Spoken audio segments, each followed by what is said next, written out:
आप एक इंसान हो तो आप सिर्फ मार्गदर्शक हो सकते हो, आप भगवान नहीं हो सकते। ये जो जनरेशन चल रही है, जेनजी चल रही है, इनके आए दिन ब्रेकअप हो रहे हैं, आए दिन इनके पैचअप्स हो रहे हैं, या इनको विश्वास रखना चाहिए कि अगर मेरा होगा तो मेरे पास आ ही जाएगा।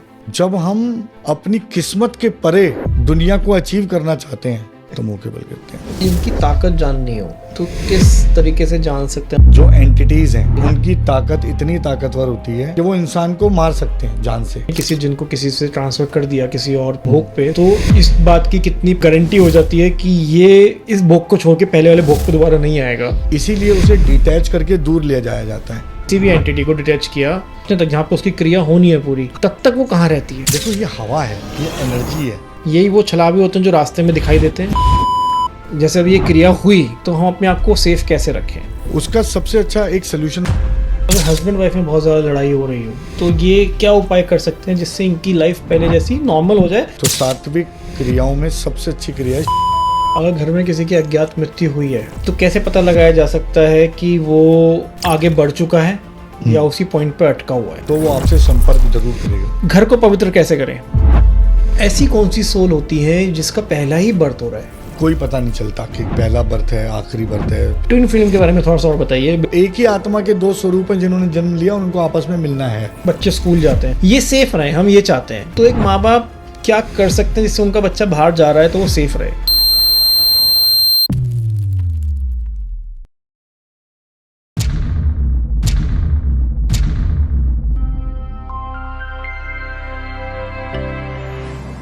गुंजन सर, बहुत बहुत स्वागत है पॉडकास्ट बाबा में। बहुत बहुत धन्यवाद आपका मुझे फिर बुलाने के लिए। कैसे हैं सर आप? मैं बहुत अच्छा हूँ, आप कैसे हो? सर मैं बहुत अच्छा हूँ। जब हमने लास्ट पॉडकास्ट किया था कामाख्या, माँ कामाख्या के ऊपर, जी जी लोगों ने इतना प्यार दिया, मतलब उस बात को मेरा 10 से 11 महीने हो गए हैं जी करे जी हुए। जी मैं देख रहा था उसमें लोगों के क्वेश्चंस बहुत इंटरेस्टिंग आए, तो मैंने कहा मुझे उन पे तो बात करनी है, साथ के साथ नए क्वेश्चंस भी मेरे पास बहुत सारे हैं। जी जी और जी मुझे पता है इसका सटीक आंसर मुझे सब कुछ मिलेगा क्योंकि यहाँ पे कोई भी किसी को बेवकूफ़ बनाने वाला काम नहीं है। कभी भी नहीं है। और ये वर्ड मैंने पहली बार अपने पॉडकास्ट में इसलिए बोला है क्योंकि हर जगह से इतने पॉडकास्ट चल रहे हैं, इतनी सारी चीज़ें हो रही हैं, तंत्र विद्या का मजाक बनाया जा रहा है, जो कि एक बहुत गलत चीज़ है। तंत्र नेगेटिव नहीं होता है, पॉजिटिव होता है, लेकिन उसको प्रेजेंट नेगेटिव तरीके से किया जा रहा है। उसमें जो हमारे व्यूअर्स हैं वो इतना कंफ्यूज हो जाते हैं कई बार कि मुझे कनेक्ट करना है तो मैं किससे करूं, मैं कैसे करूं? मैं अगर किसी का पॉडकास्ट देख रहा हूँ, आचार्य में एक दिन में 50-50 पॉडकास्ट रिलीज हो रहे हैं तंत्र के ऊपर, भाई ये सही बंदा है नहीं है, क्या है, कैसे मुझे कनेक्ट करना चाहिए, किन परिस्थितियों में कनेक्ट करना चाहिए?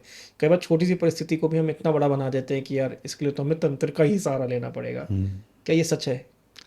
ये बिल्कुल सच है। आज की डेट में जिस तरीके से पॉडकास्ट के माध्यम से, सोशल मीडिया के माध्यम से इन्हें परोसा जा रहा है आम आदमी तक। देखो, आम आदमी हमेशा से परेशान है। बिल्कुल। और उसके जीवन में बहुत सारी परेशानियां हैं, मतलब ऐसी ऐसी परेशानी जिसका समाधान वो बेचारा खोज भी नहीं पा रहा है। तो उस समय वो सहारा ढूंढता है। अब सहारा उसे किसी पॉडकास्ट में किसी मेंटोर से कोई बात सुनकर उसे लगता है कि शायद ये मेरी समस्या सुलझा देगा। उसमें उसकी जो सबसे बेचारे की गलती होती है वो ये होती है कि वो उस पॉडकास्ट में सुनने वाले व्यक्ति को, मेंटोर को भगवान बना देता है।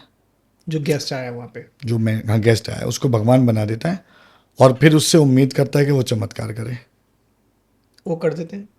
जो चमत्कार का दावा कर रहे हैं बस वही फ्रॉड है। अगर आप एक इंसान हो तो आप सिर्फ मार्गदर्शक हो सकते हो, बिल्कुल। आप भगवान नहीं हो सकते। आप जब झूठे कमिटमेंट करते हो तो आप फ्रॉड कर रहे हो। जैसे किसी के पास कोई क्लाइंट गया, फ़ोन किया, पॉडकास्ट देख के लोग फ़ोन करते हैं, उसने कहा भाई मैं आपका काम कर दूंगा, 2 दिन में हो जाएगा। मैं कह रहा हूँ वायरल की दवाई के लिए डॉक्टर 5 दिन मांगता है कोर्स पूरा करने के लिए। बिल्कुल। और हम एस्ट्रोलॉजर या पैरानॉर्मल एक्सपर्ट को कहते हैं कि तू चुटकी बजा सब ठीक हो जाए। वो होता ही नहीं है, असंभव है। एक केस स्टडी बता रहा हूँ रिसेंट की, और आपसे बड़ा माध्यम नहीं है अनमोल जी मेरे पास लोगों तक ये बात पहुंचाने के लिए कि ये एक सीख है आप सब लोगों के लिए। जब आप एक केस स्टडी सुनोगे तो आपके रोंगटे खड़े हो जाएंगे। ओके। मेरे एक फॉलोअर हैं, बहुत अच्छी फैमिली है, बहुत बहुत बहुत अच्छे लोग हैं, शरीफ लोग हैं, सीधे लोग हैं, परेशानियां चल रही हैं सबके जीवन में है। एक लड़की है तो वो उसको हालांकि अपने मतलब ब्लेस्ड है वो कि कुछ उसको इंट्यूशंस आती हैं, पॉजिटिव कई इंट्यूशंस आती हैं अपने घर को लेके, कई चीज़ें होती हैं, कई शक्तियां हमें अपने परिवार में पूर्वजों से या कहीं से भी मिलती हैं। तो हम उसको इंट्यूशंस आती थी कि भाई यहाँ सही ये गलत घर के लिए। उनकी फैमिली में कई सारी समस्याएं चल रही थी जिन पर हमने काम भी किया और काफ़ी हद तक हमें रिजल्ट भी मिला। मैं हमेशा कहता हूँ कि अगर आप मेरे पास आ रहे हो या किसी भी मेंटोर के पास जा रहे हो और उसने आपको 10 उपाय बताए और 10 में से आपके 5 में 6 में काम बन गया, 7 में काम बन गया, 3 या 4 में नहीं बना, तो ये जरूरी नहीं है सब में काम बनेगा। आप डॉक्टर के पास जाते हो ना, डॉक्टर आपको दवाई दे रहा है, सही बात है। एक कई बार ऐसा होता है कि एक डॉक्टर से ट्रीटमेंट नहीं होता, फिर आप दूसरे के पास चले जाते हो, लेकिन पहले वाला खराब नहीं हो गया क्योंकि उसने पहले आपको ठीक किया है। और उसने उस स्थिति के हिसाब से दवाई दी आपको, हाँ, जो आप तो पहले थे। कई बार ऐसा होता है कि हमने 7 उपाय जो बताए वो काम कर गए, 3 ने नहीं करा, तो कोई बात नहीं, इट्स परफेक्टली फाइन। लेकिन हम चाहते हैं कि वो एक्यूरेट हो, 10 का 10 दे। यहां हम फंसते हैं। ये जो लड़की है और इसका एक फ्रेंड है जिससे ये बहुत मतलब प्यार करती है, पसंद करती है, इसको लगता है कि वो मेरे लिए मतलब वो उसको किसी भी हाल में उसे पाना था। ठीक है, लड़की को लड़के को पाना। हाँ, लड़की मेरे पास आई, उनकी फैमिली में जो भी इश्यूज थे वो मैंने रिजॉल्व कर दिए या चल रहे हैं, रिजोल्यूशन हो भी गया। ऑलरेडी बहुत सारी क्रियाएं उनके ऊपर पहले से कर रखी थी, उनके अपने रिलेटिव्स ने बहुत सारी क्रियाएं कर रखी थी, जैसे प्रॉपर्टी रिलेटेड इश्यूज थे उनके। ओके। वो बिक नहीं रही थी, फादर पे पोजीशन डाल रखा था, पूरी फैमिली को डिस्टर्ब कर रखा था, हर समय आपस में सिर्फ लड़ाई झगड़ा घर में ये सब चल रहा था। नेगेटिविटी हुई थी घर में, लड़की को घर में साया नजर आता था, अलग अलग एंटिटीज दिखती थी। अच्छा। उसको इतना बुरा हाल था, वो हर समय बीमार बिस्तर पे, ये सब चीज़ें उसकी चल रही थी, घर बर्बाद हो रहा था। ऊपर वाले के आशीर्वाद से हमने बहुत प्रयास करे और काफ़ी चीज़ें ठीक हो गई। अब वो मेरे पास ये बात लेकर आई कि सर मेरा, उसको लगा सर ने इतनी चीज़ें ठीक कर दी, तो अब एक और चीज़ जो वो चाहती थी वो मेरे पास आई। उसने कहा सर मेरा एक पार्टनर है, मैं उससे बहुत प्यार करती हूँ और मैं किसी भी हाल में उसे पाना चाहती हूँ। तो मैं हमेशा से एक बात कहता हूँ कि तुम बेटा देखो एक चीज़ समझो, अगर आपने प्रयास किया और आपको मिल गया तो वो अच्छा है, आपने प्रयास किया और आपको नहीं मिला तो वो बहुत अच्छा है। क्योंकि पहले में आपकी मर्जी थी, दूसरे में भगवान की मर्जी है। भगवान का फैसला गलत नहीं हो सकता। फिर भी मैं आपको सरल उपाय बता देता हूँ, साधारण उपाय मैंने उसे 2-3 बताए। मैंने ये साधारण उपाय करो, 2-3 महीने वेट करो, इसके बाद भी यदि वो लड़का आपके पास नहीं आता है तो हाथ जोड़ के मूव ऑन कर जाओ, ठीक है, उसको पाने की जिद मत करो। लेकिन इसमें एक क्वेश्चन आ रहा है, सॉरी मैं आपको हाँ बोलो बोलो। जैसे ये जो जनरेशन चल रही है, जेनजी चल रही है, इनके आए दिन ब्रेकअप हो रहे हैं, आए दिन इनके पैचअप्स हो रहे हैं। ऐसे में जैसे अभी आपने एक नॉर्मल चीज़ बताई, मतलब बहुत नॉर्मल होकर आपने बोला कि आपने उपाय दे दिए, तो ऐसे ही उपाय ले लेने चाहिए इजीली किसी से भी, क्योंकि उनका माइंडसेट बच्चों वाला है अभी। मतलब मैं एक चीज़ कहूँ, अगर 20 से 18 साल वाले हैं तो उनको बस ये कि ये मिल गया तो मेरी ज़िंदगी सफल हो जाएगी। उन्हें पता ही नहीं कि आगे अभी कितने थपेड़े पड़ने और ज़िंदगी का असली रास्ता है क्या। तो ऐसे इन्हें जाना चाहिए या इनको विश्वास रखना चाहिए कि अगर मेरा होगा तो मेरे पास आ ही जाएगा?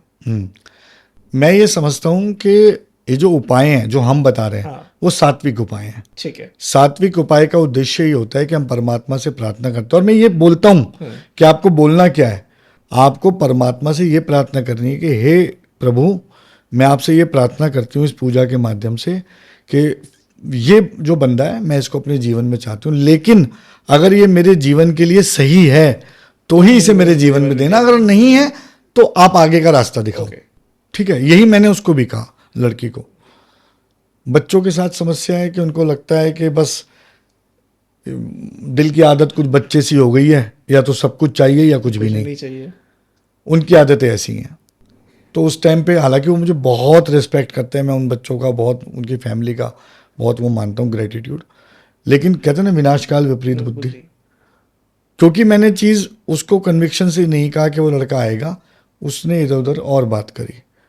उसके किसी फ्रेंड ने ऐसे ही किसी का पॉडकास्ट देख के उसको बोला कि एक मैं जानती हूँ, तुम इनसे बात कर लो और ये सब ठीक कर देंगे। क्योंकि उसको तो लगन लगी हुई थी, मुझे वो लड़का चाहिए। उसने उस बंदे को फ़ोन करा, उसने कहा भाई हो जाएगा, उस लड़के पे तो किसी का कोई साया है और कोई और लड़की उसके जीवन में है। और ये बात मैं भी उस लड़की को इनडायरेक्टली बता चुका था कि भाई किसी और से भी इन्फ्लुएंस्ड है, बट बहुत ज़्यादा कुछ मुझे दिखाई नहीं देता एस्ट्रोलॉजिकली। रिलेशनशिप, हाँ नहीं, रिलेशनशिप वाला कोई मैटर नहीं है। और आप वो थोड़ा इन्फ्लुएंस है, इसलिए शायद थोड़ा सा आपके साथ अभी उतना इन्वॉल्वमेंट नहीं है। बट उन्होंने जिस तरीके से बताया, उस तरीके से इसको ये विश्वास हो गया कि हाँ भाई ये तो बता रहे हैं उसकी ज़िंदगी में कोई और लड़की है, दूर जा रहा है मेरे। और उन्होंने कहा मैं उस लड़की को हटा दूंगा और उसके आसपास ऐसा वो बना दूंगा कि वो सिर्फ तुम्हें ही देखेगा और तुम्हारा ही हो जाएगा। और उसको इतना ज़्यादा उन्होंने बातों बातों में अपने उसमें ले लिया, और उन्होंने कहा मुझे कब्रिस्तान में जाके वो करनी है और मैं उसको ऐसे क्रिया करूँगा, उस पर वशीकरण करूँगा, उस पर ये करूँगा और वो करूँगा, पता नहीं क्या क्या क्या क्या। उसने कहा ये चक्र बना दूंगा, तुम्हें छोड़ ही नहीं पाएगा, तुम्हारा हो जाएगा, और देखना 2 दिन में 3 दिन में सब बदल जाएगा ये वो। उसके लिए आप मुझे 1,70,000 रुपये दीजिए। 1,70,000। वो लड़की स्टूडेंट है, पढ़ रही है, साइकोलॉजी कर रही थी। साइकोलॉजी कर रही थी। उसके पास पॉजिटिव इंट्यूशन की ब्लेसिंग्स भी थी, तब बुद्धि फिर रही है। लेकिन विनाशकाल विपरीत बुद्धि। जब हम अपनी किस्मत के परे दुनिया को अचीव करना चाहते हैं तो मुंह के बल गिरते हैं। उस लड़की ने 1,70,000 रुपये का लोन उठाया और दे दिया। लोन कैसे उठाया? जो स्टूडेंट है तो कुछ भी किसी माध्यम से उसने जैसे भी लिया, दोस्तों वगैरह से जैसे भी उसने नहीं लोन उठाया, किसी बैंक से प्रॉपर पता नहीं कैसे किया, उसने लोन ले लिया। उसने 1,70,000 रुपये का लोन लेके उनको दे दिया। अब वहां से वो बताते हैं कि मैंने कर दिया पर अभी अधूरा काम हुआ है, और वो जो लड़का है वो उसके साथ जो क्रियाएं थी वो जो लड़की ने कर रखी थी ना, उसने मुझ पे अटैक कर दिया बार बार, और मेरी हालत ख़राब हो गई, ये है वो। और वहाँ से 2 लोग बात करते थे, कभी गुरुजी बात कर रहे हैं, कभी गुरुजी का चेला बात कर रहा है, और ये सिफली है, ये जिन है, ये है, वो है, फलाना है, अभी ये काम हुआ है, अभी इतना होना बाकी है, और तुम्हें पता नहीं है तुम्हारे साथ क्या हो जाएगा, तुम्हारे माँ बाप मर जाएंगे, तुम मर जाओगी, तुम्हारे साथ ये हो जाएगा, लड़का मर जाएगा, और अब आप मुझे 3.5 लाख रुपए और दो, तब ये सब ठीक होगा, नहीं तो तुम्हारे जो पार्टनर है उसकी लाइफ में डेंजर है। उसी रात उसने कहा मेरे पास तो है नहीं, जो था मैंने दे दिया, मैं और तो दे नहीं सकती, और आपने पूजा की नहीं की मुझे पता भी नहीं है, आप बस बता रहे हो। अब इस सिचुएशन में ना उस लड़की ने उनसे कोई वीडियो कॉल करी, ना वो उनसे पर्सनली मिली, ना उस बंदे ने पूजा करते हुए उसे दिखाया, बस कर दी। और वो फोन पे उसको इतना इमोशनल ब्लैकमेल करने लगा, टॉक्सिक बना दिया। उस लड़की की परिस्थिति हो गई कि वो डर के मारे वो करेगा, उसने पेरेंट्स को नहीं बताया। ऐसे केसेस में बच्चे डरते हैं, और वो इतनी खौफनाक हो गई। और उन्होंने कहा देखो तो नहीं करती तो देख तेरे लड़के के साथ, पार्टनर के साथ क्या होता है। शाम को उसका पार्टनर बेहोश हो गया, सड़क पे चलते चलते गिर गया और बेहोश हो गया, बेहोश हो गया, हॉस्पिटलाइज्ड। अब वो डर गई। कुछ भगवान की कृपा रही कि उसने, क्योंकि पैसे तो और थे नहीं, तो उसके पास कोई और ऑप्शन बचा नहीं, उसने वापस कांटेक्ट किया मेरे पास। सुबह सवेरे 5:30-6 बजे मैम के पास फ़ोन आया ऑफिस की कि ऐसे ऐसे बात है और ये सर से इमरजेंसी है, बात करो। मैंने तुरंत सबसे पहला काम किया, जो भी मुझे समझ आया, मैंने कहा उस बच्चे को पहले नॉर्मल करो जो बेहोश हुआ है। तो उसके ऊपर उन्होंने कुछ किया था? बताता हूँ मैं। पहले मैंने उस बच्चे को नॉर्मल किया, वो ठीक हो गया। मैंने उसको बोला तुम ऑफिस आके मिलो मुझसे। फिर जब वो ऑफिस आई तब तक मैं अपनी सारी रिसर्च कर चुका था, सब कुछ ध्यान लगा के मैं जो भी हमें चेक करना था कर लिया था। मुझे सारी पिक्चर मेरे सामने आ गई। उस तांत्रिक ने जो भी क्रियाएं करने का वादा किया था वो सब उल्टी की। इस लड़की पे जिन छोड़ा, उस लड़के पे मशान छोड़ा और इसको इस लड़की पे वशीकरण किया ताकि ये उनके वश में आके और पैसा दिए जाए। और आपको यकीन मानो वो मेरे सामने बैठ के इतना रोई लड़की और कह रही सर मैंने तो घर में किसी को नहीं बताया और मैं 3.5 लाख कहाँ से लाऊं, कहीं लड़का मर ना जाए, कुछ ना हो जाए, मुझे कुछ हो जाएगा, कुछ चलेगा, मेरे माँ बाप को कुछ ना हो जाए। ये वो सबसे पहले तो मैंने उसे समझाया कि बेटा गलती नहीं, बहुत बड़ी गलती हुई है। बहुत बड़ी गलती हुई है। खैर देर आए दुरुस्त आए, आप अपनी मम्मी को लेके आओ। सही बात है। माँ बाप से कुछ छुपाना नहीं नहीं चाहिए। माँ बाप बच्चों का बुरा नहीं चाहते, बच्चे गलत भी होते हैं तो माँ बाप साथ नहीं छोड़ते। जितने एंड तक वो साथ दे देंगे उतना कोई नहीं देगा। फिर उसने हिम्मत करके उसको बुलाया और उसको मैंने ये विश्वास दिलाया कि ना मैं तुम्हें कुछ होने दूंगा, ना उस लड़के को और ना तुम्हारी फैमिली को। और मैंने कहा नहीं यकीन तो फ़ोन करके पूछो वो लड़का कहाँ है अब। उसने फ़ोन करा, कह रही वो ठीक है, बिल्कुल फिट है, वो अपने ऑफिस जा रहा है, कोई प्रॉब्लम नहीं उसे। मैंने कहा ठीक है ना, अब आप बुला के लाओ। जब उसकी मदर को उसने सारी उसकी मदर की आप मैं आपको बता नहीं सकता अनमोल जी, वो उनकी हालत रोने से ज़्यादा बदतर। क्या करें, तिनका तिनका करके वो घर जोड़ रहे हैं, बच्चों की खातिर मेहनत कर रहे हैं और यहाँ पे और एक झटके में 1,70,000 और 3.5 लाख का और बैक टू बैक उस लड़की के मोबाइल पे फ़ोन आ रहे हैं उनके तांत्रिक के। और मैंने उसको बोला कि बेटा ये वापस नहीं आएगा, आप इनकी पुलिस कंप्लेंट भी कर लो, ये प्रोफेशनल फ्रॉड हैं, ये हर तैयारी से हैं, आप इसे ब्लॉक करो, आगे का कोई रास्ता नहीं है। उसने ब्लॉक करा, उसने उसके बावजूद पूरा दिन उसको अलग अलग नंबरों से फ़ोन करा। मैंने उसको बोला कि अब अगर फ़ोन आए तो आपने कहना है मैं आपकी पुलिस कंप्लेंट कर रही हूँ और मुझे उस लड़के में कोई इंटरेस्ट नहीं है, मरता है मर जाए, मुझे कुछ नहीं चाहिए, मुझे मेरे पैसे वापस दो। और मैंने कहा बेटा मेरे को मेंटोर मत समझो, अपना बड़ा भाई समझो, मैं हूँ आपके साथ, किसी को कुछ नहीं होने दूंगा, ये मेरा वादा है। क्योंकि जो खेल था ना वो खेल कुछ और था अनमोल जी। क्या था सर? खेल क्या था, उन्होंने उस लड़की से एक बात और कही थी कि मैं तुम्हें रात में फ़ोन करूँगा, ओके, और जब मैं रात में फ़ोन करूँगा तो तुम्हें बाहर आना है बस स्टैंड तक, ठीक है, वहाँ पर तुम्हें कोई मिलेगा और तुम्हें उसके साथ उससे बात करनी है, उसके साथ आना है और फिर मैं तुम्हें क्या कहते हैं उस सब चीज़ ठीक कर दूँगा। अल्टीमेट उद्देश्य उसका ये था कि वो उसको बस स्टैंड तक बुलाता, मुंह में उसको कुछ खिलाता, नशे करके और नेपाल बॉर्डर पे ले जाके भेज देता। असली गेम ये था। ये सिंडिकेट है बहुत बड़ा, ये काम बहुत ज़्यादा हो रहा है ह्यूमन ट्रैफिकिंग का, जिसमें तांत्रिकों को तांत्रिक इन्वॉल्व हो चुके हैं। और तांत्रिक तो है ही नहीं और वो जो लड़की है, और वो ऐसे बच्चे चुनते हैं जो देखने में बहुत खूबसूरत हो, सुंदर हो, कम उम्र के हो और घर से बैकअप ना हो। घर नहीं, वो लड़की बहुत सुंदर, घर से बैकअप है पर बच्चे बताएंगे नहीं माँ बाप को, तो पता कैसे चलेगा? माँ बाप तो बच्चों के लिए अपने आप को बेच देंगे। सही बात है। मतलब उसने ये बात अपनी मदर के सामने बाद में कबूली कि ऐसा कहा कि ऐसे ऐसे कहा था और मुझे कह रहे थे। और अब फिर जब मैंने उसको ये कह दिया ना पुलिस तो लड़की ने बोल दी, तो कह रहा मुझे अब और पैसे नहीं चाहिए, मैं तुम्हारा काम कर दूंगा, बस तुम रात को आ जाओ, तुम्हें मेरे साथ चलना है। रात को आने का क्या मतलब है भाई? रात को 12 बजे के बाद तुम मुझे बस स्टैंड पे मिलो, मैं तुम्हें लेके जाऊंगा और सब चीज़ ठीक कर दूंगा।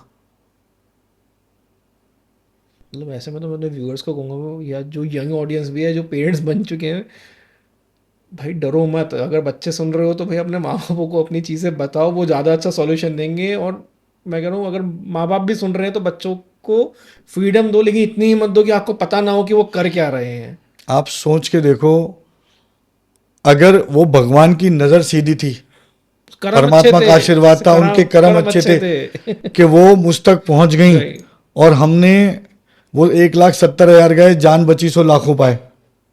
पैसों पे निकल गई सर, पैसों पे निकल गई, वो बच्ची बच गई, वो बच्ची शायद होती ही नहीं इनके पास अब। फिर बाकी की चीजें कैसे हुई? कितना बड़ा सिंडिकेट था।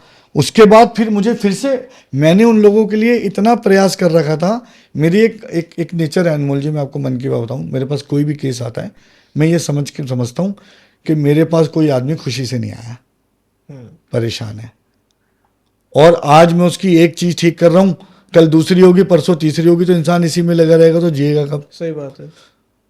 जो आप मुझे अक्सर कहते हो ना ऑफ कैमरा कि सर आपके बस की नहीं है, आप नहीं कर सकते, वो मेरे अंदर का ये जमीर है कि मैं उस टाइम पे पहली ही पूजा में उनको एक सुरक्षा चक्र भी बना के देता हूं कि कोई उसको वो ना करे। कीलित कर देता वो। उस लड़की को हाथ में मैंने एक धागा बांधा हुआ था ग्रीन कलर का, अभिमंत्रित करके कि बेटा ये तुम्हें सेफ रखेगा। उस तांत्रिक ने कोई भी क्रिया करने से पहले उस लड़की से कहा कि तुम्हारे हाथ में या शरीर पे कोई धागा है किसी और का, काटो, इसे उतार दो। उस लड़की ने उतार दिया। उसके बाद उसने उस पर क्रिया करी, लड़की पे जिन, लड़के पे मशान। जब उन दोनों को मैंने हटाया, दोबारा से सुरक्षा चक्र बनाया, तब आज वो स्वस्थ हैं, ठीक हैं, सब सही है। हटाना इजी है? इजी तो कुछ भी नहीं है। ये हम मकड़ी के जाले नहीं हटा रहे, किसी इंसान के शरीर से पोजीशन को हटा रहे हैं। जिन को हटाना, मशान को हटाना बहुत डिफिकल्ट है। लोग अक्सर बात करते हैं पॉडकास्ट में, मैंने उस जिन की पिटाई कर दी, मैंने उस मशान को उठा के पटक दिया। हम इंसान हैं, वो एंटिटीज हैं, अगर इनकी हमेशा से पावरफुल है। अगर इनकी ताकत जाननी हो तो किस तरीके से जान सकते हैं? मतलब आप एक्सप्लेन कर सकते हैं कि इनकी ताकत इस लेवल तक की हो सकती है, होती है? देखो, जो एंटिटीज हैं जी। उनकी ताकत इतनी ताकतवर होती है कि वो इंसान को मार सकते हैं जान से। इससे ज्यादा आप क्या समझोगे? बिना कुछ किए? नहीं, अगर वो एंटिटी उससे पोजेस्ड है तो बिल्कुल, जैसे जिन है, जिन जिसके ऊपर आ गया, स्पेशली वो लड़कियों पे आता है। ओके। अगर वो किसी पे आ गया है और आप में वो हिम्मत नहीं है उसे हटाने की, आप उसे नहीं हटाते हो, तो वो पहले उस लड़की को धीरे धीरे डिटेरियोरेट करेगा, उसके साथ सेक्स करेगा, संभोग करेगा, और अंत में उस लड़की को इतना वीक और इतना कमज़ोर कर देगा कि उसका शरीर उसका साथ छोड़ देगा। जिन एक बार आता है तो छोड़ता नहीं है। फिर आपने कैसे हटाया? मेरा हमेशा से तरीका ये है। मैं बड़ा भाग्यशाली हूं कि हमारे गुरुओं ने हमें जो चीज़ें सिखाई, जी। हमने कभी भी इसे कोई युद्ध नहीं बनाया, हमने इसे एक समाधान के रूप में देखा। हमने सरेंडर किया, हमने अपने मंत्रों के माध्यम से उन्हें मजबूर किया और उनको दूसरे भोग की ओर आकर्षित किया। भाई वो लड़की उस जिन का नया भोग है ना, तो उसकी जगह में उसको दूसरा भोग देने के लिए तैयार हूं। जैसे जो भी हम बलियां तैयार करते हैं, हम कभी किसी को मारते नहीं। सात्विक बलियां जो आपने लास्ट टाइम बताया था। सात्विक के अलावा तामसिक बलियां भी होती हैं, लेकिन हम किसी को मारते नहीं। ऑलरेडी जो अवशेष हैं, उन अवशेषों से बलि तैयार की जाती है। ओके। और उसको उनको दे दिया भोग के रूप में देने का लालच दिया जाता है और मजबूर किया जाता है मंत्रों के माध्यम से, या जो भी एंटिटी हमने सिद्ध कर रखी है उनके दबाव से कि भाई आप इसको छोड़ो, और फिर उन्हें वहां से डिटैच करके ऋषिकेश, शमशान घाट, गंगा किनारे, वहां पर पहले उनको भोग देते हैं और भोग देने के बाद उनको गंगा में विलीन करने की प्रार्थना करते हैं। जब आपने किसी जिनको किसी से ट्रांसफर कर दिया किसी और चीज़ पे, भोग पे, सपोज भोग पे आपने कर दिया, तो इस बात की कितनी गारंटी हो जाती है कि ये इस भोग को छोड़ के पहले वाले भोग पे दोबारा नहीं आएगा? इसीलिए उसे डिटैच करके दूर ले जाया जाता है। अगर आप किसी भी एंटिटी के बहुत आसपास हो, सपोज अगर वो दिल्ली रहती है और मैं दिल्ली में हटा के आसपास कहीं छोड़ देता हूँ उसे, यहाँ से उठा के यहाँ छोड़ा। एक एग्जांपल है, छोटा सा रफ एग्जांपल है कि एक चूहा है, आपने उसे अपने घर के पीछे छोड़ दिया, दोबारा घर में आ जाएगा? तो उसको वो महक मालूम है तो वो आ जाएगा। लेकिन उसी चूहे को जब आप कम से कम 5 किलोमीटर दूर छोड़कर आते हो तो वो चूहा वापस आना उसका थोड़ा मुश्किल है। मैं तो डिटैच करके इतनी दूर इसलिए ले आता हूँ कि जो शरीर से उसका संबंध था वो पूरी तरह डिस्कनेक्ट हो जाए। जब आपने डिटैच किया किसी भी शक्ति को, मतलब ऐसे जिनकी बात नहीं कर रहा हूँ, किसी भी एंटिटी को डिटैच किया, आपको पता है डिटैच हो गई, वो वहां तक पहुंचने तक जहाँ पे उसकी क्रिया होनी है पूरी, हाँ, तब तक वो कहाँ रहती है? देखो ये हवा है, ये एनर्जी है। हम्म मैं उसे ऋषिकेश ले जा रहा हूँ, ऋषिकेश मेरे लिए 5 घंटे का रास्ता है, उसके लिए 5 मिनट का है। 5 मिनट का, 5 मिनट का भी नहीं है। 5 मिनट का भी नहीं है। तो तब तक उसका प्रभाव उधर बना रहेगा, लेकिन कहीं ना कहीं हम उसको मजबूर करते हैं, इसीलिए वो हमारे साथ जाता है। क्या यही वो छलावे होते हैं, जब तक 5 घंटे में आप वहां तक पहुंच रहे हैं, यही वो छलावे होते हैं जो रास्ते में दिखाई देते हैं? नहीं, छलावा एक अलग एंटिटी है, छलावा बहरूपिया ये अलग एंटिटी है। ये निर्जन जगहों पर ही रहते हैं। ओके। ये उन जगहों पर अक्सर नहीं होते जहाँ पर बहुत सारी पब्लिक हो या बहुत सारी पॉपुलेशन रहती हो। तो जब हम इनको वहाँ ले गए, वहाँ ले जाकर हम इन्हें इनका भोग देते हैं। ऐसा नहीं है हम इनसे लड़ते नहीं हैं, इनको भोग देते हैं, भोग देकर इनको गंगा में विलीन करने की प्रार्थना करते हैं। और मुझे लगता है कि उससे बेहतर कुछ नहीं, गंगा से ऊपर कुछ है ही नहीं। बिल्कुल। तो वहाँ पर इनको, अगर ये स्पिरिट बेस्ड एंटिटी है तो इनको वहाँ मुक्ति मिल जाती है, नहीं मिलती तो वहाँ स्थान मिल जाता है।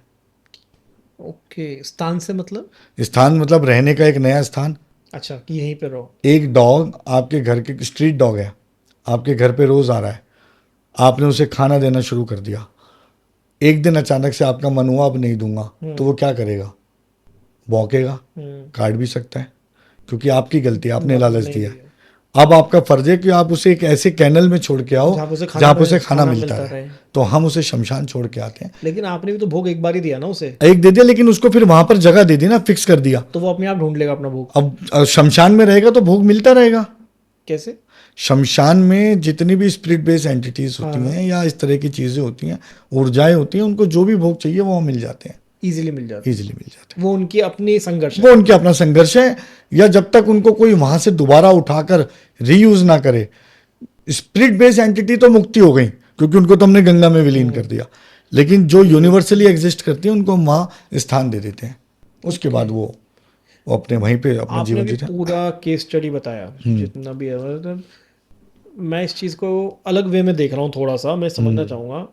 गलती किसी की, भुगता कोई और। लड़की ने गलती करी, माँ बाप भुगते, और उससे ज़्यादा लड़का भुगता। उस लड़के को पता ही नहीं है मेरे साथ क्या हुआ है। मेरे साथ पता ही नहीं उसको कि भाई साहब मैं यहाँ पे अपना ऑफिस जाने के लिए निकल रहा हूँ और यहाँ से कोई मेरे ऊपर क्रिया करके भाई साहब मुझे बेहोश कर दे रहा है। हाँ, लड़की की क्या गलती थी इसमें? लड़के की तो कोई गलती नहीं थी, और उसको ये पता भी नहीं था, और लड़की को भी मतलब इतना आइडिया ही नहीं था कि ये सब होगा।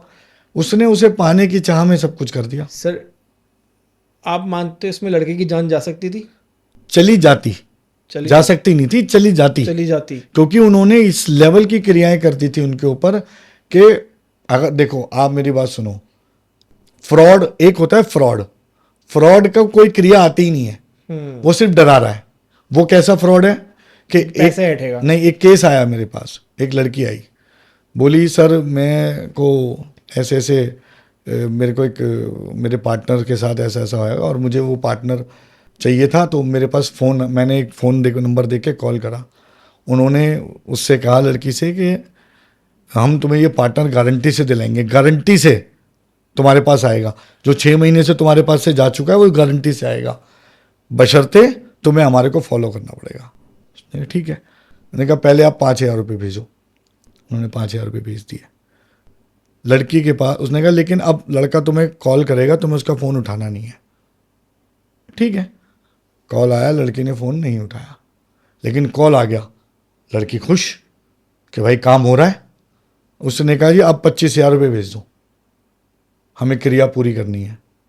लड़की ने 25,000 रुपये, स्टूडेंट थी, जैसे तैसे जो भी था सब अरेंज करके 25,000 रुपये, बिल्कुल सच्ची बात बता रहा हूँ, 25,000 रुपये भेज दिए। कह रहा अभी भी 2 बार फ़ोन आएगा, उठाना नहीं है।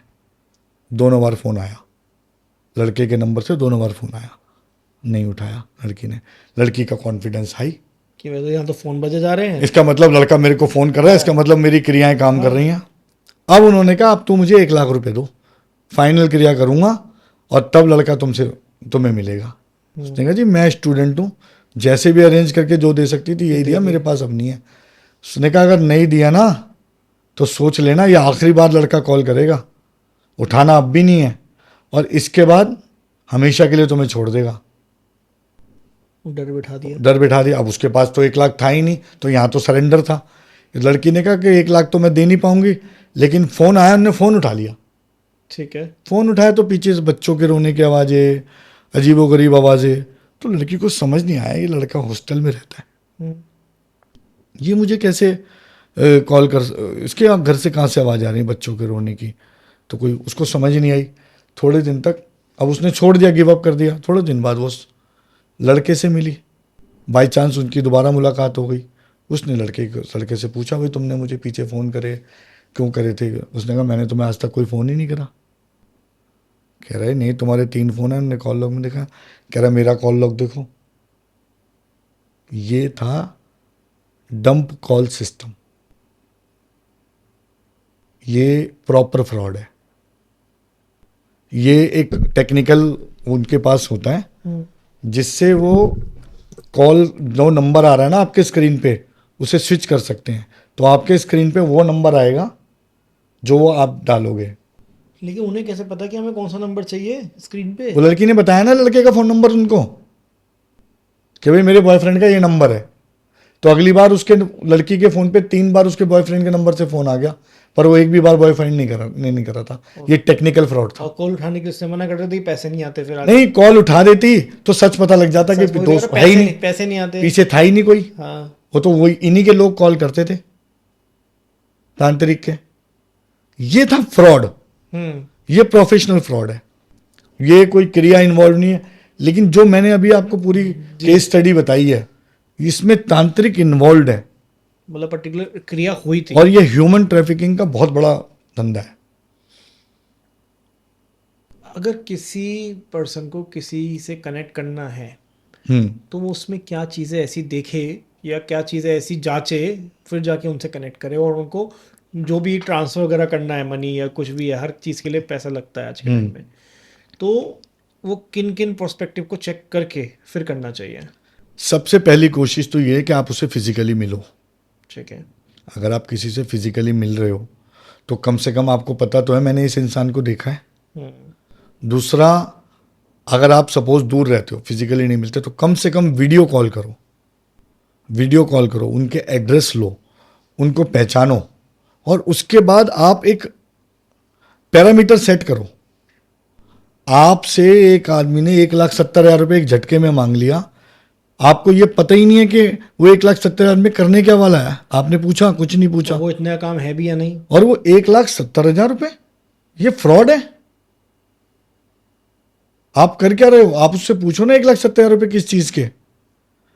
मैं बता रहा हूं कि आप अपने मेंटोर को बहुत वाइजली चुनो, उसकी नॉलेज आपको बताएगी। अगर कोई आपको सिर्फ डरा रहा है तो समझ लो वो फ्रॉड है। डर का ही धंधा हो गया।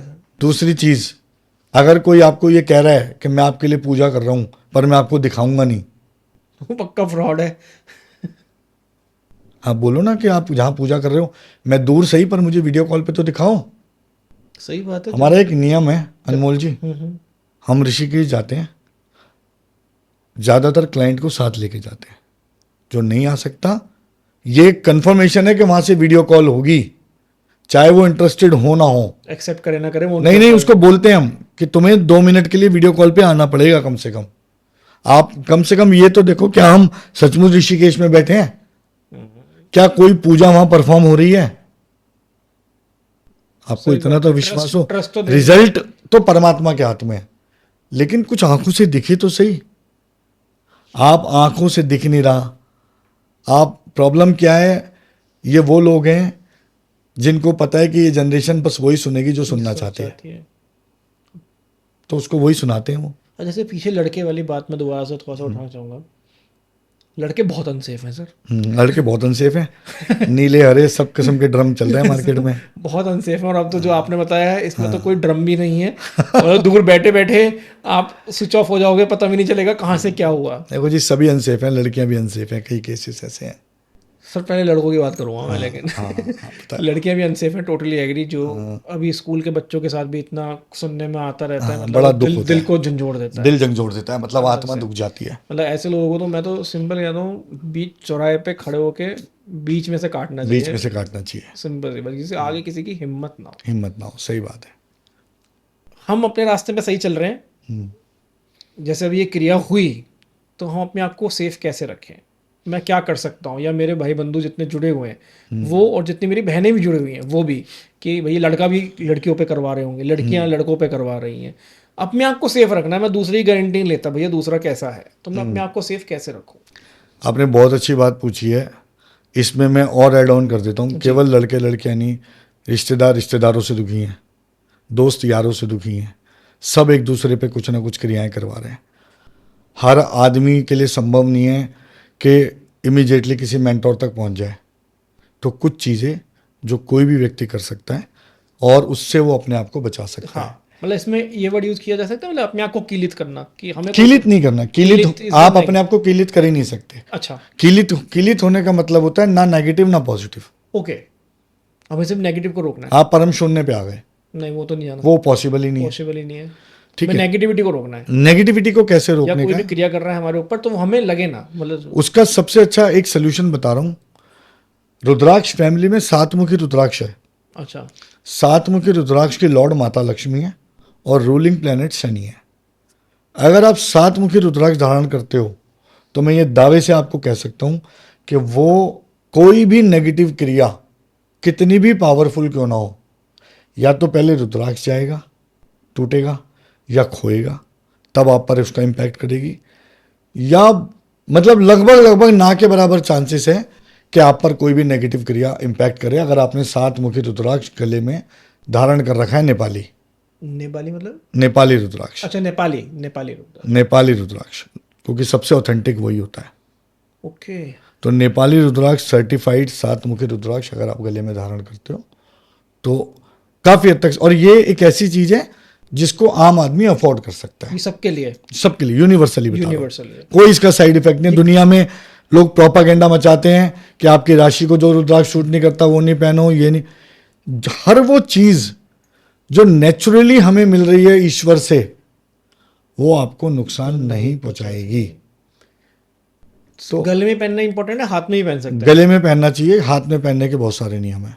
ओके, गले में आप पहनते हो तो गले में बार बार आपका हाथ टच नहीं होता, पवित्र रहता है वो। पवित्र रहता है। हाथ आपका बहुत जगह यूज होता है दिन भर में, सही बात है। तो वो उसको उसके लिए दूषित होने के चांसेस हैं। ओके, तो रुद्राक्ष एक ऐसा उपाय है 7 मुखी जिससे हर आदमी अफोर्ड कर सकता है। और उसके अलावा अपने आप को पॉजिटिव रखो। पर मैं हमेशा एक बात कहता हूँ, जब कुछ भी संभव ना हो तो surrender to supreme is the best option. बिल्कुल। परमात्मा के चरणों में जब जैसे विलीन हो आपने जाए। हाथ में पहन रखे हैं सर रुद्राक्ष, लेकिन हाँ, ये तो मेरी अपनी सेफ्टी है। मैं अगर जगह जगह जाऊंगा, बीइंग ए पैरानॉर्मल एक्सपर्ट, या एक्सपर्ट नहीं सेवक कह लो, तो मुझे अपने आप को सुरक्षित रखना पड़ेगा। ओके, तो मल्टीपल लेवल की सिक्योरिटीज मुझे रखनी पड़ती हैं।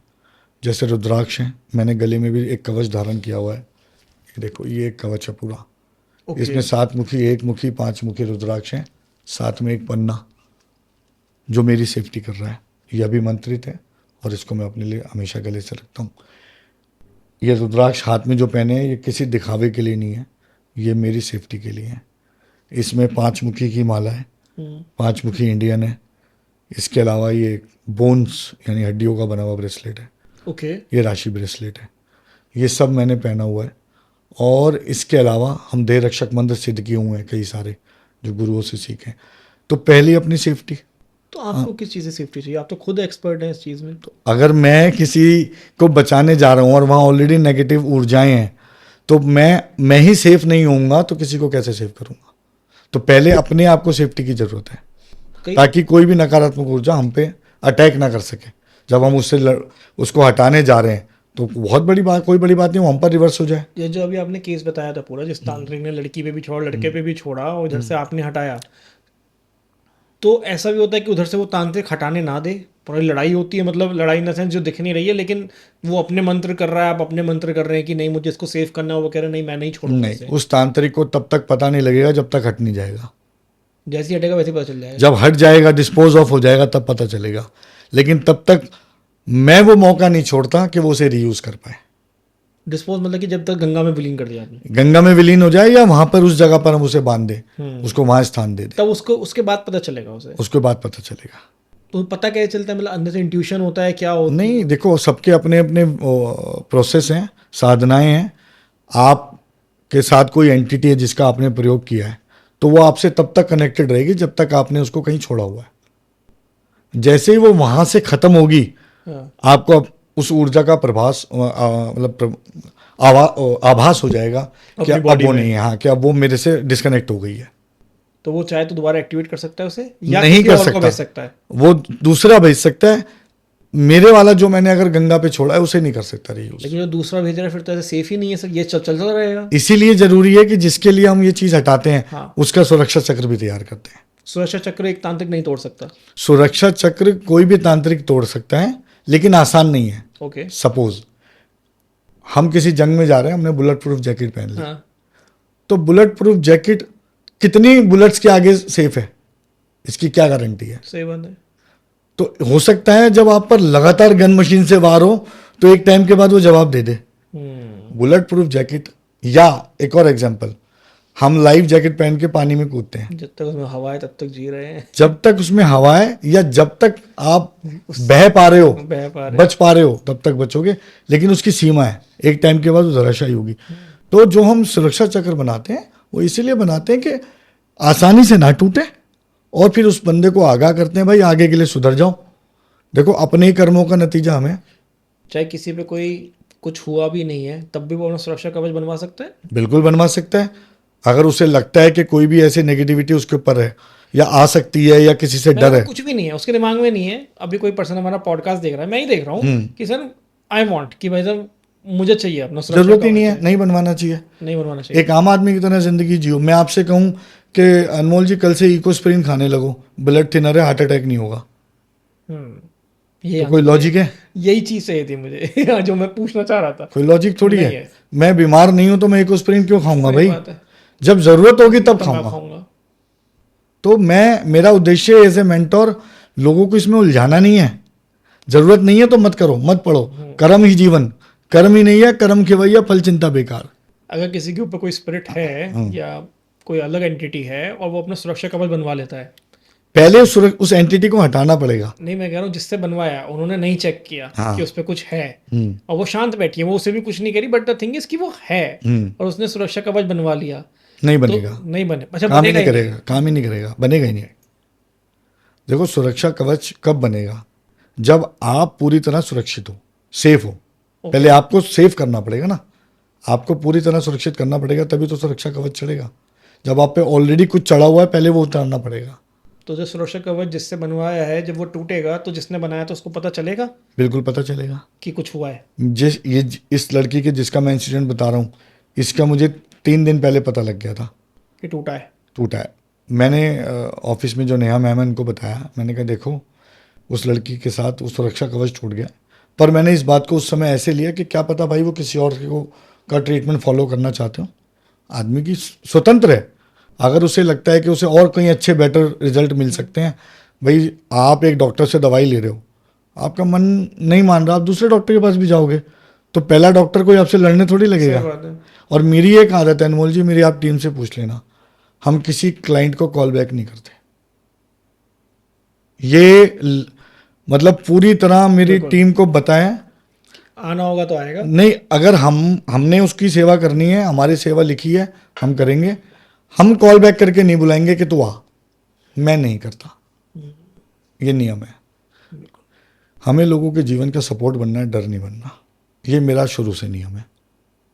मैं तो जानता ही हूँ सर, कब से जानता हूँ। हाँ। नहीं मेरी एक्चुअली है ना सर, इतना लोग मुझे प्यार दे रहे हैं और मैं जैसे आपके साथ पॉडकास्ट कर रहा हूँ, बाकी इतने पेयजन आते हैं मेरा, उनके साथ पॉडकास्ट करता हूँ, उनको पता है कि जो यहाँ है मैं अनऑथेंटिक करता ही नहीं। हाँ बिल्कुल सही बात है। भले ही मेरी वीडियो 15 दिन ना जाए मुझे फर्क नहीं पड़ेगा, लेकिन भगवान की दुआ से ऐसा कभी होता नहीं है कि हफ्ते में एक वीडियो तो बिल्कुल बिल्कुल compulsory आई है जाती है जी, आई जाती है। जो देना है वो देना है, क्योंकि कर्मा मुझे भी अपने ठीक रखने हैं। अगर मैं ही गलत इन्फॉर्मेशन दूँ कर्मा तो जुड़ेगा। बिल्कुल जुड़ेगा, कर्मा तो सबसे ऊपर है। मैं हर जगह यही बात बोलता हूँ, हर बार यही बात बोलता हूँ कि religion is a support to life, solution exist in karma. Karma. Chitragupta ji यहीं बैठे हैं, हाँ। सब लिख रहे हैं। बिल्कुल सबके कर्मों का हिसाब हो रहा है, बिल्कुल यही जवाब देना है। सर जैसे जो भी आप पीछे बता रहे थे कि वो लड़की ने इतना सब कुछ किया, फ़ोन वाली बात कर रहा हूँ कि वो फ़ोन आएगा उठाना मत, 2 बार फ़ोन आएगा उठाना मत, कई बार इंसान इतना मजबूर हो जाता है कि वो उस व्यक्ति से बात करना चाहता है लेकिन वो व्यक्ति बात नहीं करना चाहता। तो कुछ ऐसा सात्विक वे में होता है कि हम लोग करें और जिससे हम बात करना चाह रहे हैं तो हम उससे बात कर सकें या उसका कॉल आ जाए, मतलब ऐसा वशीकरण सात्विक। देखो, बहुत सारी क्रियाएं हैं जो सामान्य क्रियाएं हैं, सामान्य वशीकरण है, और अगर हम वो करते हैं तो उससे पॉसिबिलिटी और प्रोबेबिलिटी बढ़ जाती है कि आपका अगर पार्टनर आपसे बहुत दिन से बात नहीं कर रहा है, या उससे ब्रेकअप हो गया है, या आप जेन्युइनली उसको बहुत प्यार करते हो और वो भी आप में इंटरेस्टेड है, बट कुछ और कारणों से आप ख़त्म हो गए। वशीकरण कई तरीके का होता है। वशीकरण ऐसा भी होता है जो तांत्रिक क्रियाओं से जुड़ा हुआ है। ओके। वशीकरण ऐसे भी हैं जो सात्विक क्रियाओं से जुड़े हुए हैं। ठीक है। सात्विक क्रियाओं के वशीकरण की अवधि कम होती है और वो लाइफ में एक बूस्ट का काम करते हैं। बूस्ट का मतलब, जैसे सपोज आपने उसको किया तो उसके बाद चांसेस हैं, प्रोबेबिलिटी है कि आपका पार्टनर आपको रिकनेक्ट कर ले, आपके साथ दोबारा जुड़ जाए, और हो सकता है कि वो जो एक डिस्कनेक्ट हो गया था, उसको जिस बूस्ट की ज़रूरत थी वो आ गया। लेकिन वो वैसा वशीकरण नहीं है कि आपके पार्टनर आपका रोबोट बन जाएगा, आप जैसे चाहोगे वैसा होगा, वो नहीं होता। ठीक है। तो जनरल वशीकरण में बहुत सारे ऐसे उपाय हैं जिनको किया जा सकता है, जिसे हम एक तरीके से सामने वाले को अपने से प्रभावित करने वाली बात, मतलब अपनी हाँ करवा रहे हैं उससे। अपनी हाँ करवा रहे हैं। बता सकते हैं हम लोग ऑन कैमरा ऐसे? हाँ, बता सकते हैं, बता जैसे? सकते हैं। जैसे एक एक उपाय है वशीकरण का कि एक आप केला लो। अब टेक्निकली ये सात्विक नियम मैं बता देता हूँ, ये तांत्रिक उपाय है लेकिन ये सामान्य वशीकरण है। ठीक है।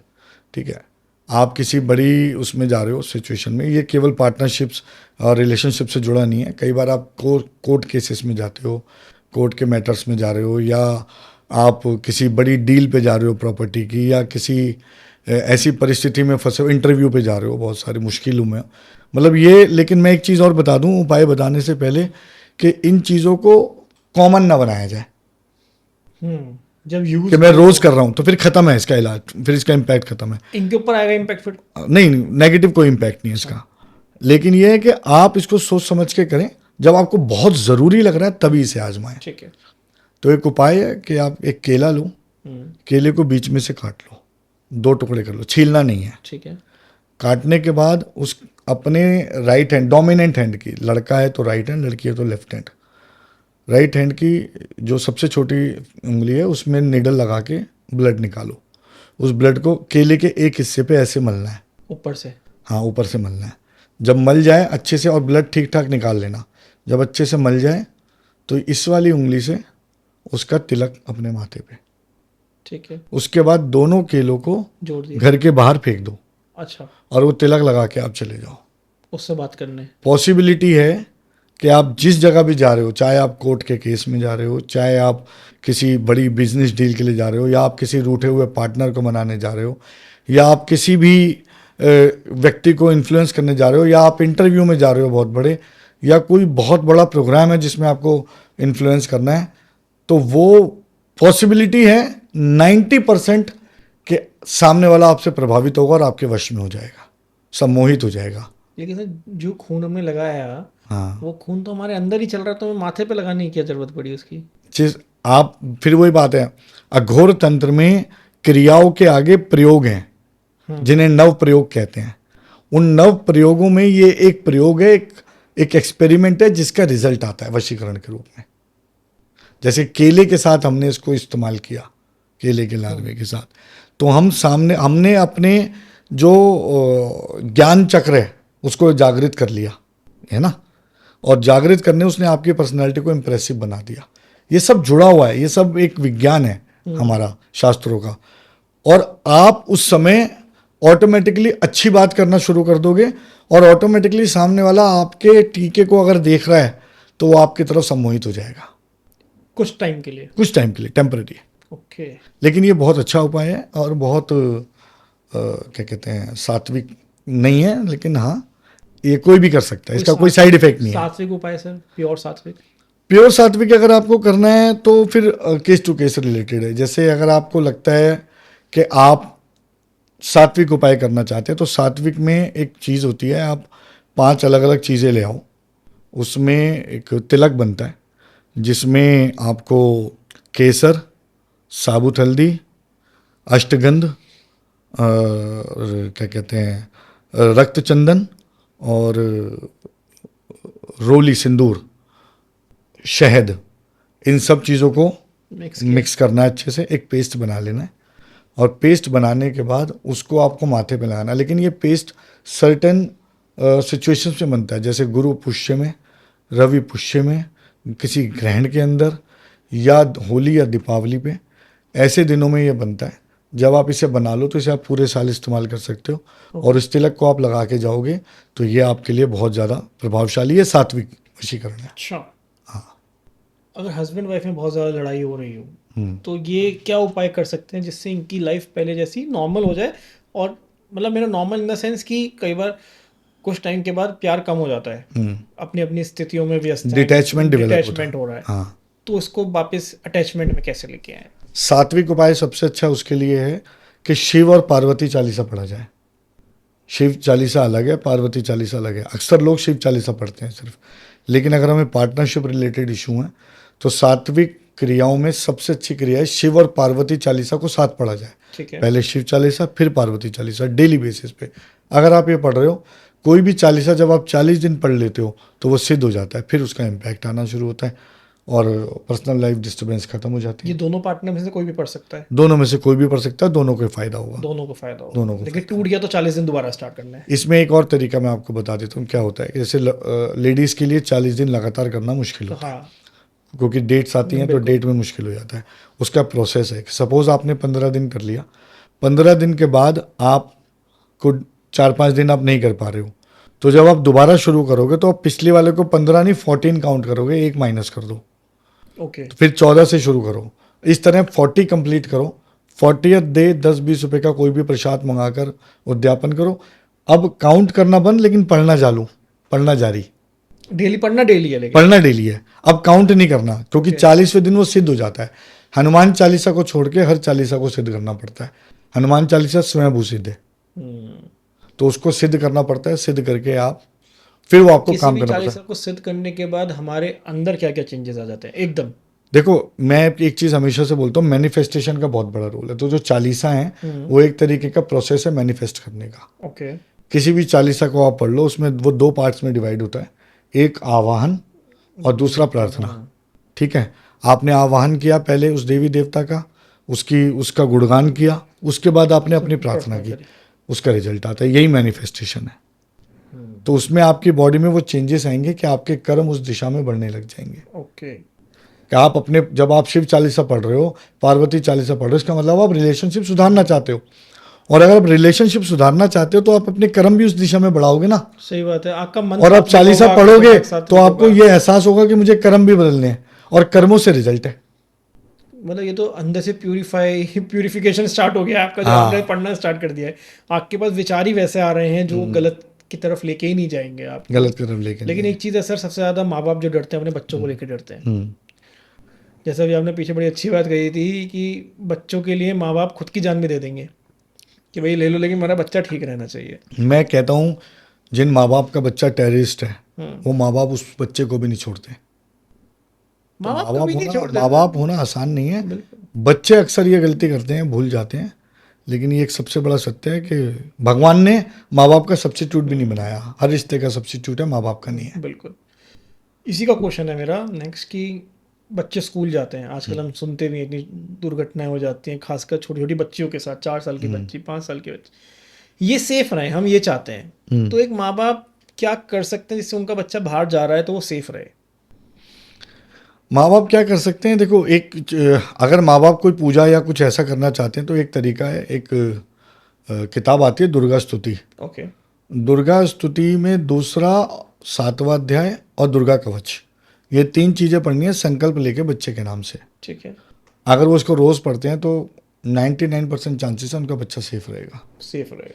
इसका पर्पस ये होता है। और ये मैं आपको एक और चीज़ ऐड कर देता हूँ, जो लोग बहुत ज़्यादा फ्रीक्वेंट ट्रैवलर होते हैं, जैसे फ्लाइट्स में बहुत आना जाना है, ट्रेन्स में बहुत आना जाना है, बहुत ज़्यादा सड़कों पे रहते हैं, तो उनके लिए सबसे अच्छी चीज़ है अगर वो इसको करके जाएं पाठ को, तो उनकी जर्नी 110% सेफ हो जाती है। अच्छा, तो दुर्गा स्तुति, राइटर चमन लाल, इसमें सबसे पहले पढ़ना है दुर्गा कवच, फिर दूसरा अध्याय और 7वां अध्याय। ठीक है। ये 3 चीज़ें अगर आप पढ़ लेते हो तो आपके ऊपर एक शील्ड तैयार हो जाती है, एक कवच तैयार हो जाता है जो आपको बाहर की किसी भी तरह की नकारात्मक गतिविधि या ऊर्जा से बचा लेता है। तो जिस बाहर की नकारात्मक की आप बात कर रहे हैं बाहर ही रहती है, लेकिन कई बार हमारे साथ घर तक आ जाती है और घर में घुसते ही हमारा मन लगना बंद हो जाता है कि यार मैं कहाँ आ गया। बाहर में सबके साथ बहुत अच्छा हूँ, घर में घुसते यार यहाँ से भागो, मेरी लड़ाई ना हो जाए, या मुझे ये नहीं करना, चिड़चिड़े घूम रहे हैं। घर को पवित्र कैसे करें? देखो, घर में नकारात्मक ऊर्जाओं का अगर प्रभाव है तो सबसे पहले तो उन्हें हटाओ। नहीं, मुझे नहीं पता, जो मैंने क्वेश्चन किया मुझे मैं- नहीं पता नकारात्मक है क्या है, लेकिन घर में मन नहीं लग रहा। देखो, मन नहीं लग रहा तो या तो पहले ये पता किया जाए किसी मेंटोर के माध्यम से कि घर में क्या है, क्योंकि अक्सर ऐसा क्या होता है, मेरे एक फॉलोअर हैं और वो कई सालों से इसी परेशानी में उलझे हुए हैं, गाज़ियाबाद में रहते हैं, सिख फैमिली है। मैं उनको अक्सर कहता हूँ एक ही बात, वो कि उनका सिर्फ एक ही कहना है कि जैसे ही हम घर में घुसते हैं हमें घुटन शुरू हो जाती है, बीमारी शुरू हो जाती है, आपस में लड़ाई झगड़े शुरू हो जाते हैं, ऐसा लगता है एक दूसरे को जान से मार दो, और जैसे घर से बाहर निकलते हैं सब ठीक होता है। मैं उनको इतने सालों से कह रहा हूँ, कई उपाय मैंने उनको बता दिए, उसके लिए एक छोटा सा सोल्यूशन मैं और बताता हूँ। एक जड़ी बूटी आती है बीका माली। बीका माली आसानी से नहीं मिलती, बहुत मुश्किल से मिलती है, और मैं उसे अभिमंत्रित करके उन लोगों को दे देता हूँ। आप बीका माली की धुनी अपने घर में रोज़ लगाओ सोते टाइम, छोटे से उपले पे उसको पहले अग्यारी कर लो अच्छे से आग के ऊपर, उसके ऊपर फिर 1 चम्मच बीका माली डाल के पूरे घर में घुमा के अपने घर के मेन गेट के साइड पे रख दो। ठीक है।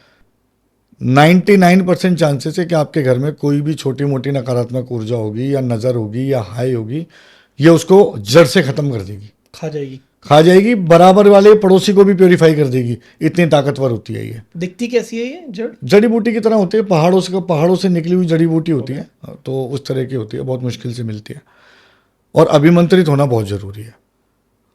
उसका इस्तेमाल से ठीक है। तो वो फैमिली 4 साल से उस घर में बीका माली के भरोसे चल रही है। कितने टाइम में रिपीट करते रहना पड़ता है ये? उनको वो तो रोज़ करते हैं, क्योंकि मैं उनको कई बार कह चुका हूँ बीका माली परमानेंट सोल्यूशन नहीं है भाई साहब, घर छोड़ दो, घर बदलो। मतलब उनके घर में ही कुछ है, वो ऐसी जगह पे उनका घर है जहां से नकारात्मक ऊर्जा को हटाया ही नहीं जा सकता, बिल्कुल स्टेशन के पास है, पटरियों के पास है, और वहां पर बहुत सारे ऐसी नेगेटिव एनर्जी हैं जिन्होंने उस जगह को अपना घर बना रखा है। तो पटरियों के पास है इसलिए नेगेटिव है? देखो, रेलवे में कई जगह ऐसी होती हैं जो बिल्कुल रेलवे के पटरियों से लग के घर बन जाते हैं, शहर कुछ गांव कस्बे बस जाते हैं, उनमें चांसेस ज़्यादा होते हैं कि नकारात्मक ऊर्जाएं हों, क्योंकि अक्सर रेल की पटरी से कट के बहुत सारे रेल से कट के बहुत सारे लोग, तो ये सारी एक्सीडेंटल डेथ्स हुई। तो वो जो आत्माएं हैं वो वहीं आसपास भटकती हैं। तो वो किस रूप में किसको प्रताड़ित करें कोई बड़ी बात नहीं है। अगर घर में किसी की अज्ञात मृत्यु हुई है कि मतलब बहुत कम एज में चला गया बंदा, तो कैसे पता लगाया जा सकता है कि वो आगे बढ़ चुका है या उसी पॉइंट पे अटका हुआ है?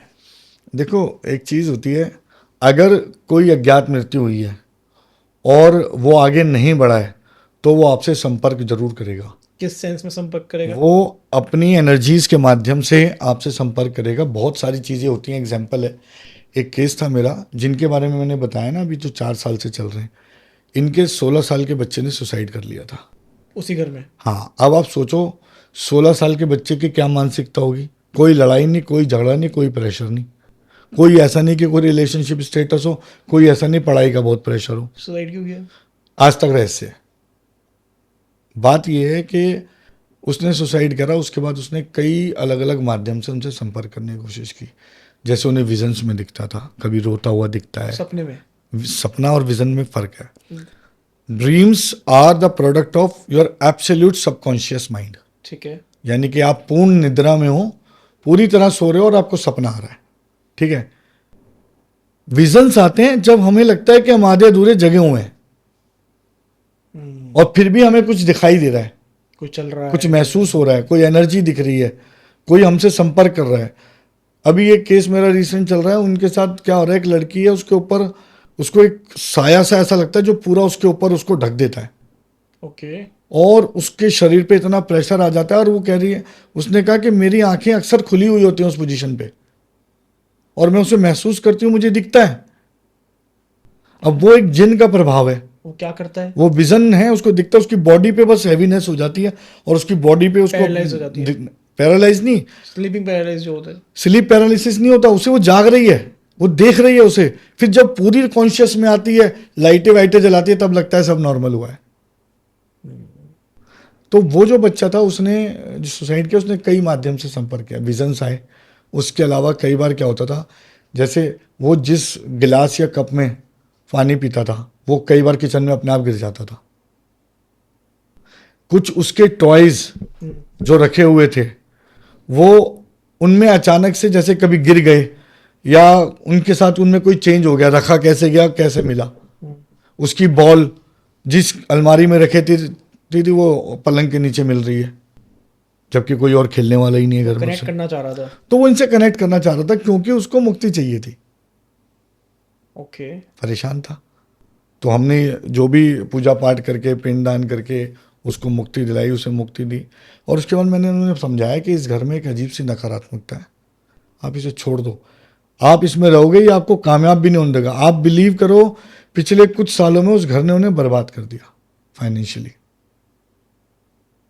वो कहते हैं हमारा मन ही नहीं लगता ना, हम हमारा काम में मन लगता ना हमारा घर में मन लगता। घर आते हैं तो लगता है एक दूसरे से झगड़ा करो बस, घर से बाहर निकलते हैं तो सब ठीक लगता है।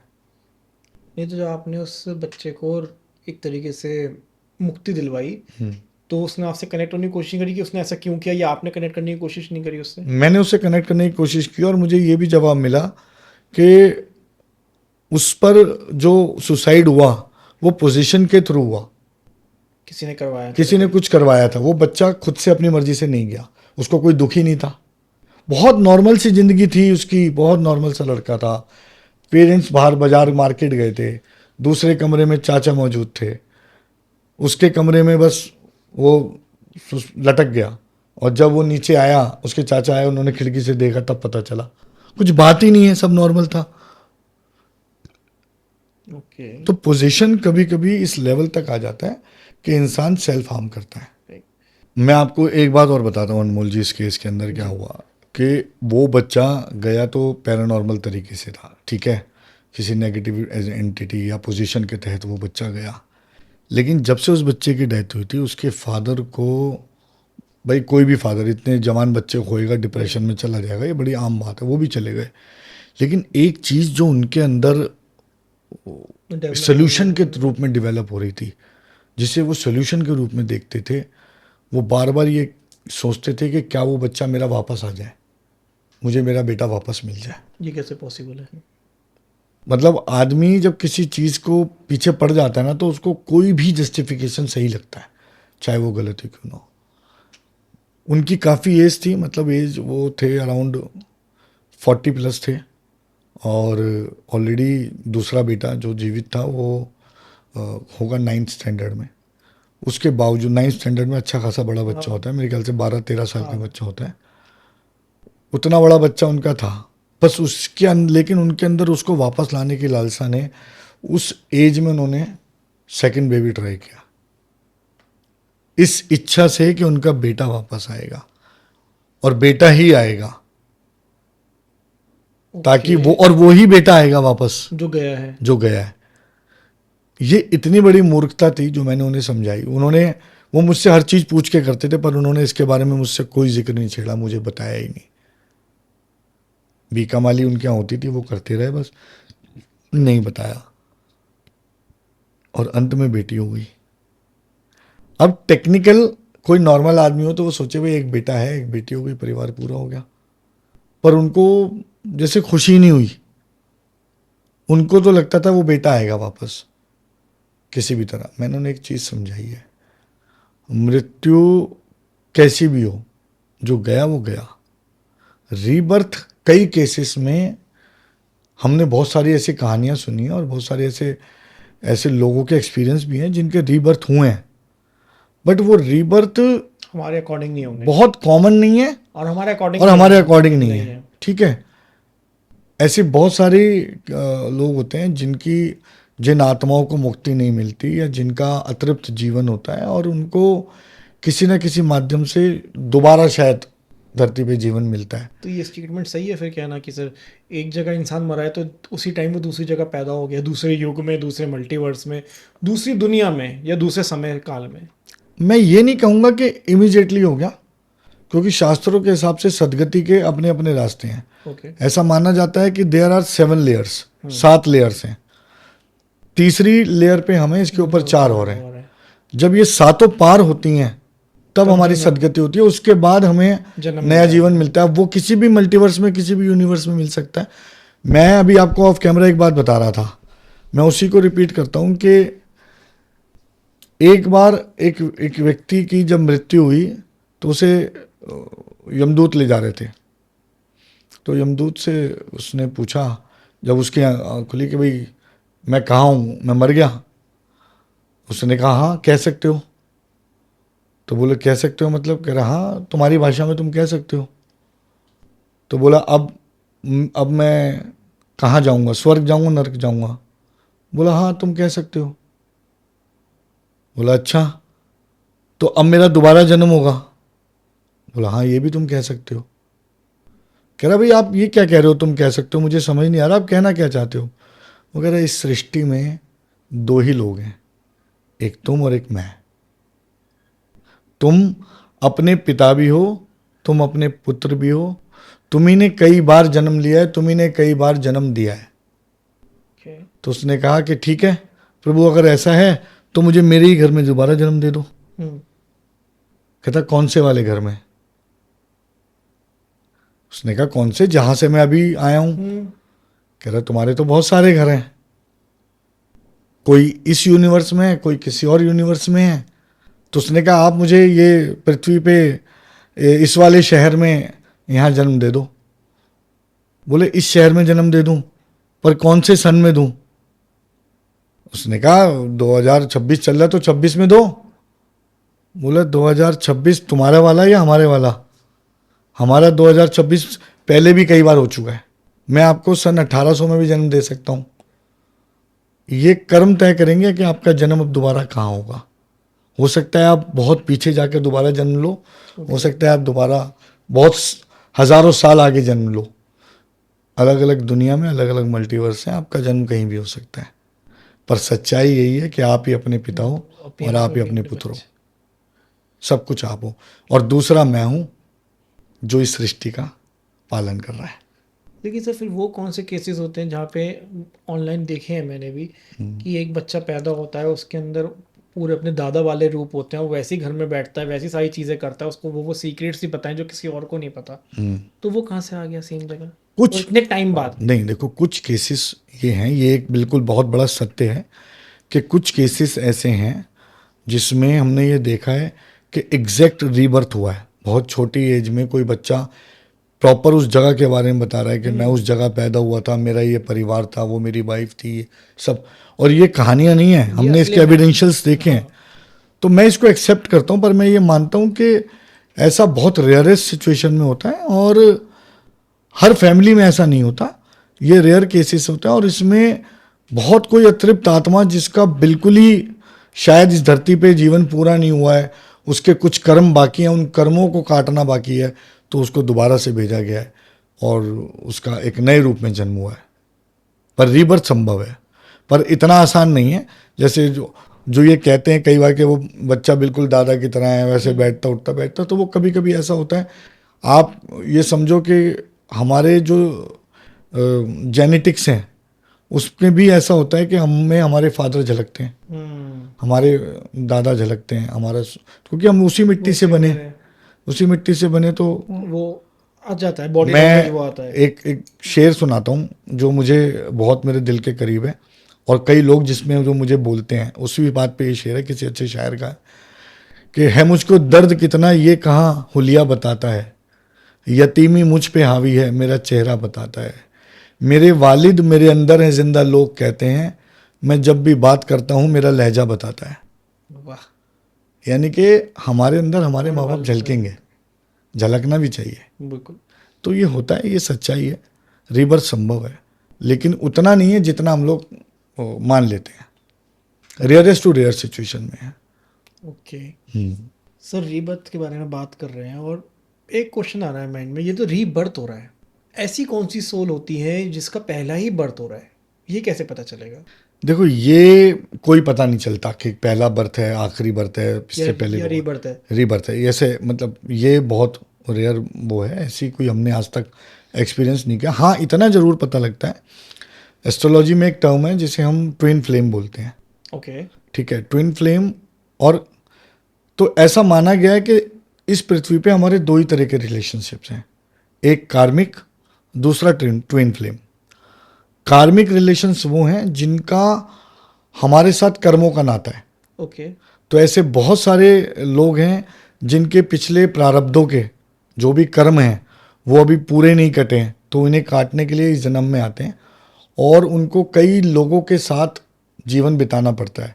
तो कुछ रिश्ते जो टेम्परेरी हमारे जीवन में जुड़ते हैं, कुछ लंबे समय के लिए जुड़ते हैं। परमानेंट तो कोई भी नहीं है, परमानेंट तो वो माँ बाप भी नहीं है जिन्होंने जन्म दिया है, और वो संतान भी नहीं है जिसको आपने जन्म दिया है।